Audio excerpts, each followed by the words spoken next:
Imagine feeling stuck in a situation or a challenge where you have made various attempts to get out of the situation, but it appears your efforts are not yielding results.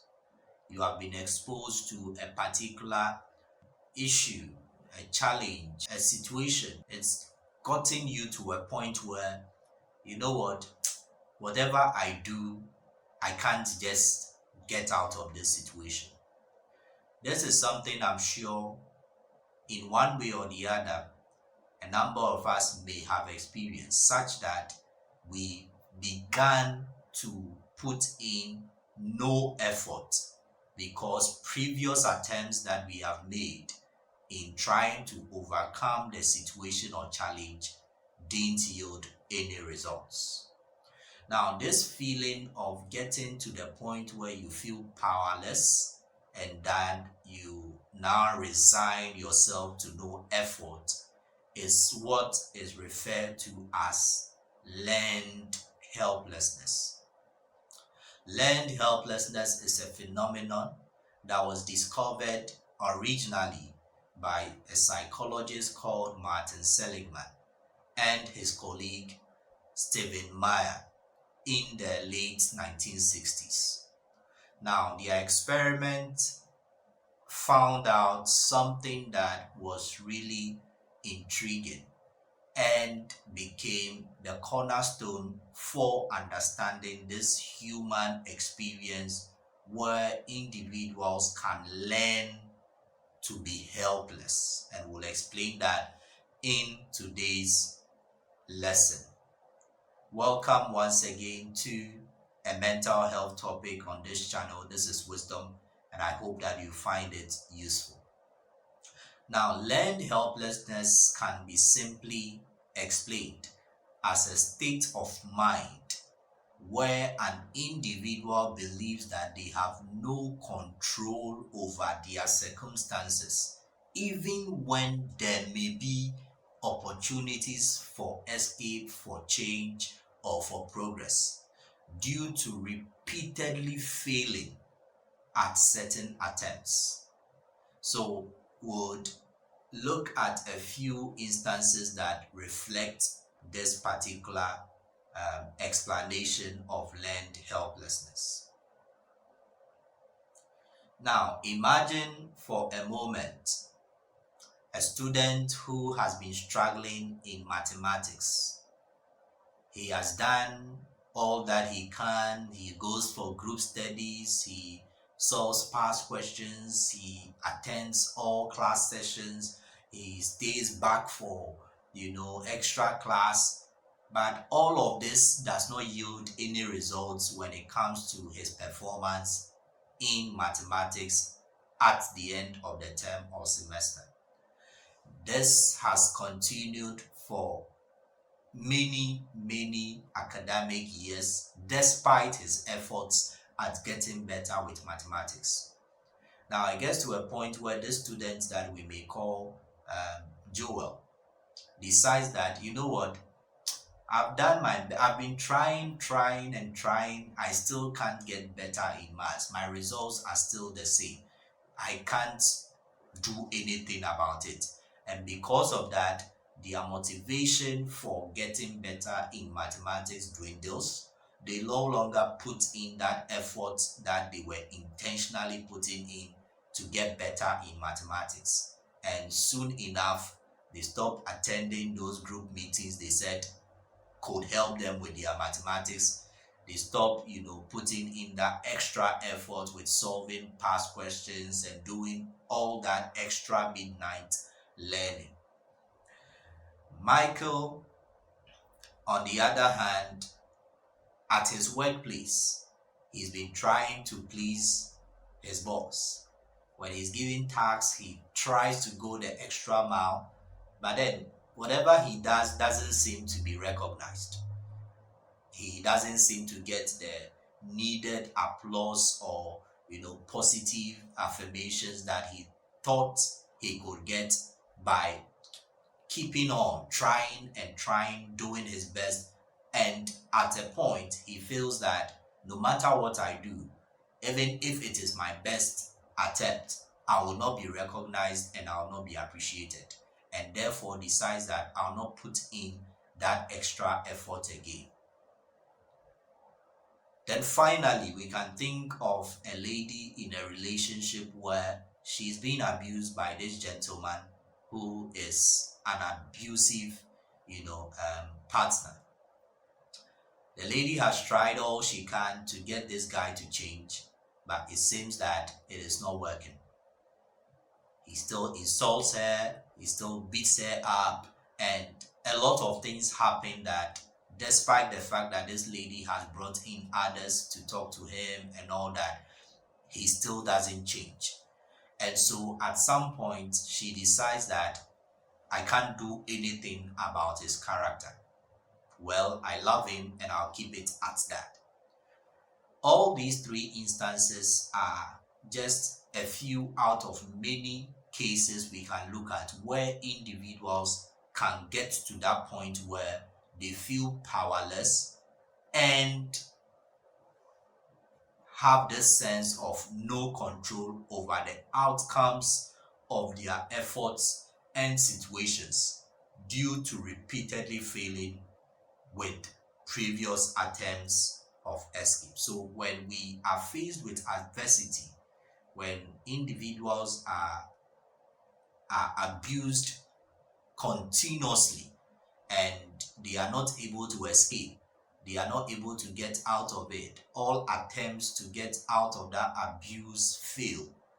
Even later on, when there's opportunity for them to get out of that situation, because they learned that they are helpless and they have no control over the abuse situation, they may not be able to see the way of escape, or they may not even be open to that opportunity of escape.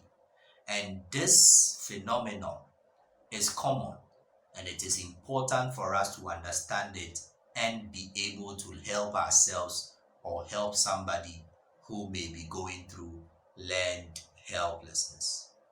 So in the original experiment of Martin Seligman and Meyer, what they tried to do was to see how this phenomenon plays out in dogs. And that is based on an observation they made while studying dogs in an area of conditioning originally.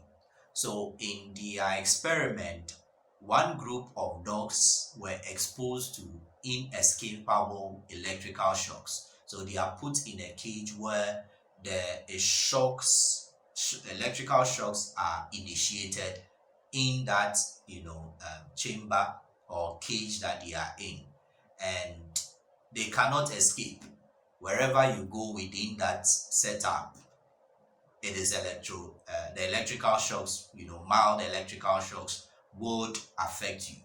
So at a point, these dogs learn that I cannot escape, and wherever I try to go to, I'll still experience the shocks. Now, the other set of dogs, they had the opportunity to escape. So, for instance, if the electrical shocks are applied, they could press, a certain panel, and then they are able to escape that environment of the electrical shock.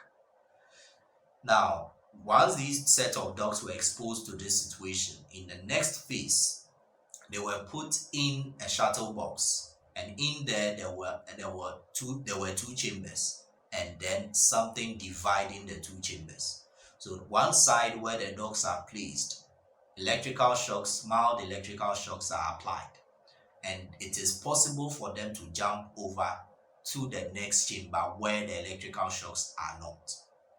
Now, the dogs that in the previous instance were able to escape the shocks, they realized that once the shocks were applied, they jumped over to the next chamber where the shocks were not.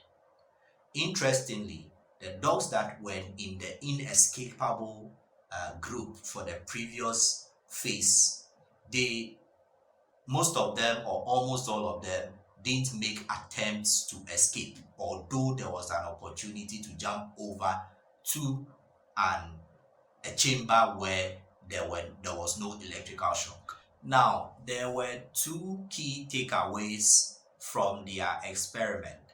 So although there is a challenge with the fact that the dogs were exposed to shocks which would be traumatizing to them, at the end of the day, the experiment opened up the world of psychology and mental health into this phenomenon of learned helplessness.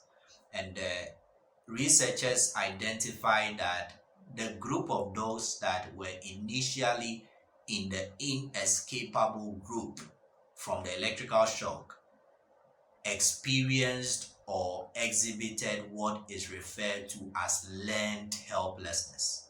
So they had been conditioned over the period to believe that they couldn't escape the shocks. And that is why in the second phase where they could have escaped, they didn't make the attempts, or didn't, for the most part, most of them didn't make the attempt to escape. The other group, because in the previous instances of adversity, they had the chance to escape, they escaped in the second phase without trouble. And so the dogs in the group of learned helplessness had learned that they had no control over the aversive stimulus of electrical shock. And so they became passive and they couldn't escape, although there was the opportunity to escape. Now, they also realized that the dogs in that group of learned helplessness, they also exhibited this phenomenon in other situations that may not necessarily be related to electrical shocks. And this is something that happens to us as individuals. In the human experience, there have been other experiments that have been done with human participants that has also demonstrated that. So you have individuals that were exposed to situations where they have control over the outcome or the experience of noise, and there are others that do not have that opportunity to escape the noise. Now, in other situations where there may even be opportunity to control the noise levels and distractions, you'll find that the individuals who over time have learned that they cannot control noise levels around them, they just become passive, and they do not make the attempts. Although opportunities are there, they can't even think about it, that there are ways that they could deal with that situation. And so you would find that there is this generalization that happens, and generalization is a common phenomenon when it comes to conditioning. And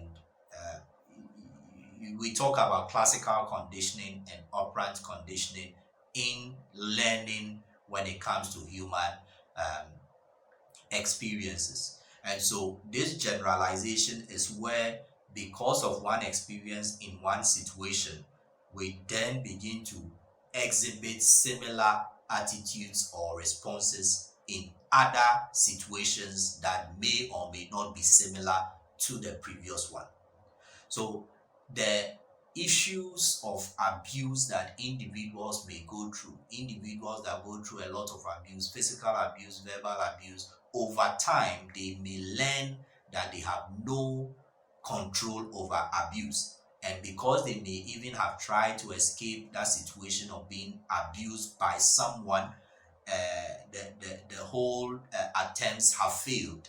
They now become helpless. And so you may be an external person trying to get them to see that they can get out of the situation, but it seems like they become so passive, they've given up effort.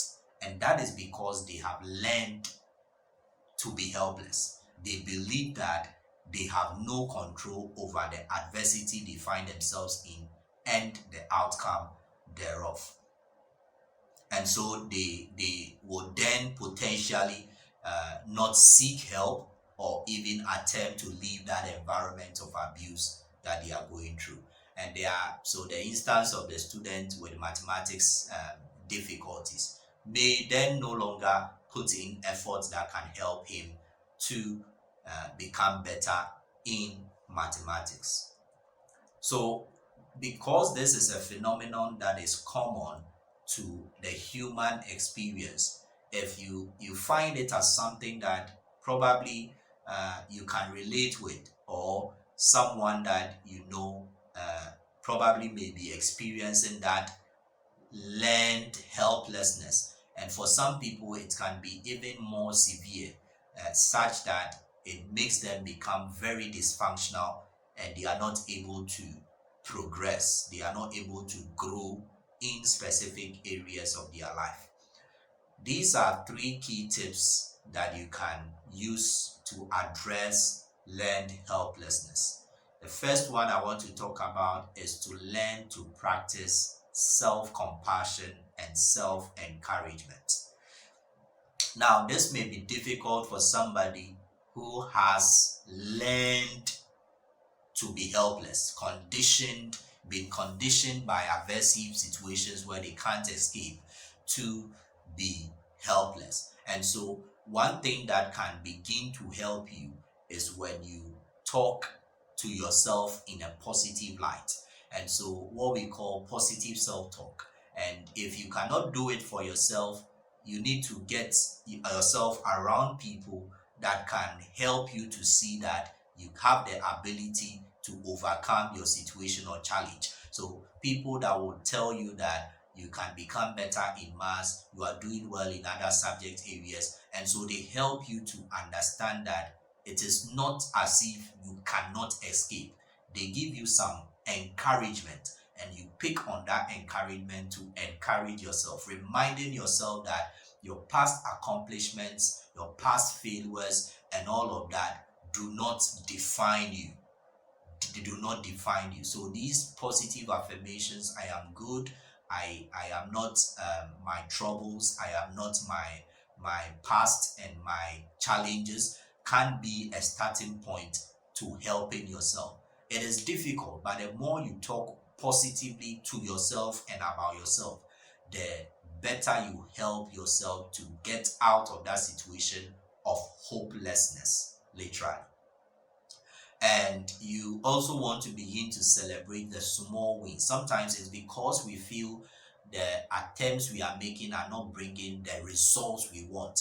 We forget the little everyday triumphs that we get. So take time to look at minor achievements that you have daily. The fact that probably in the case of this mathematics student, the fact that you had moved from even 40% to 45% is an achievement.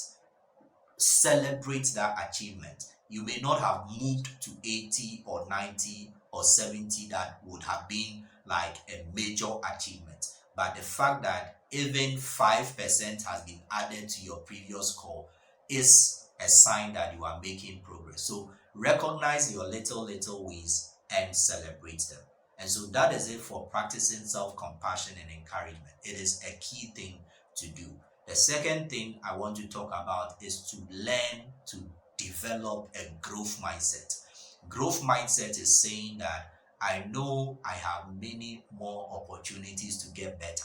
And so whether I fail or not, there is still opportunity for me to get better. And the challenges I have are just opportunities to learn and grow, rather than inescapable situations or obstacles. So you learn from your setbacks and use them as a point of reflection to work on yourself and get better.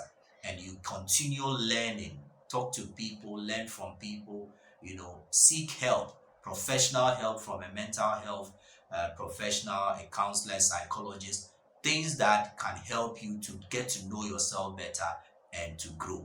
And the final thing I'll talk about is to set realistic goals for yourself. Sometimes the goals and expectations we have for ourselves are too high, and that becomes a challenge because once we are not able to attain them, we give up. So if your goals are realistic and you are able to achieve them it reduces the pressure on you, whereof you may then get to a point where you feel your efforts are not yielding results. So what are my expectations? Are my expectations so high? How can I make them more realistic such that I know that at my level and with the resources I have, this is what I can be able to do. This is the extent that I'll be able to do. So the student with the mathematics challenge, setting a more realistic goal that this semester I want to move from being in the 40% region to 50%. This will be more realistic. If you are able to get better than that, that is great.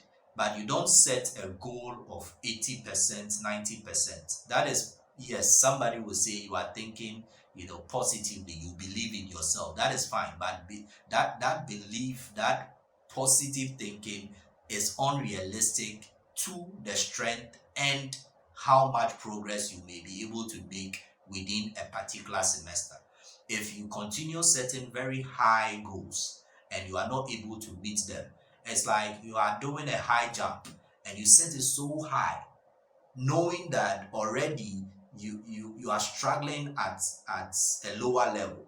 So if you set it so high and all the attempts to jump over you are failing, you begin to learn that you have no control over your ability to jump over.